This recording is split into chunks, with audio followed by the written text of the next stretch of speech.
বিদেশি বিনিয়োগকারীদের জন্য মার্কিন নাগরিকত্ব পাওয়ার প্রক্রিয়াকে সহজ করার পরিকল্পনা করছে প্রেসিডেন্ট ডোনাল্ড ট্রাম্প। এখন থেকে আমেরিকান নাগরিকদের জন্য গোল্ড কার্ড ভিসা প্রোগ্রাম চালু করার সুবিধা শুরু করছেন ট্রাম্প, যা $5 মিলিয়ন কেনা যাবে। এক প্রতিবেদন ব্রিটিশ সংবাদ সংস্থা রয়টার্স থেকে এ তথ্য জানানো হয়েছে।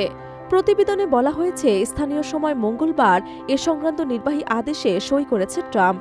এক বিবৃতিতে সাংবাদিকদের ট্রাম্প বলেন, তিনি EB-5 অভিবাসী বিনিয়োগকারীদের ভিসা প্রোগ্রামের পরিবর্তে একটি গোল্ড কার্ড চালু করবেন। এই গোল্ডেন কার্ড হবে গ্রিন কার্ডের প্রিমিয়াম সংস্করণ, এমনকি মার্কিন নাগরিকত্ব অর্জনের পথ খুলে দিবে এই গোল্ডেন কার্ড। ট্রাম্প বলেন, এই গোল্ড কার্ড নাগরিকদের রুট হবে। ধনী ব্যক্তিরা আমাদের দেশে আসবেন এবং এই কার্ড কিনতে পারবেন। তারা এখানে এসে আরও ধনী হবেন, সাফল্য অর্জন করবেন। এখানে অনেক খরচ কম হবে এবং করও দেবেন। আমাদের অনেক নাগরিকদের কর্মসংস্থান তৈরি করে দেবেন। তিনি আরও জানান, আগামী 2 সপ্তাহের মধ্যে এই প্রকল্প চালু হয়ে যাবে। তবে ঠিক কিভাবে এই প্রকল্প চলবে তা এখনও স্পষ্ট করেননি তিনি।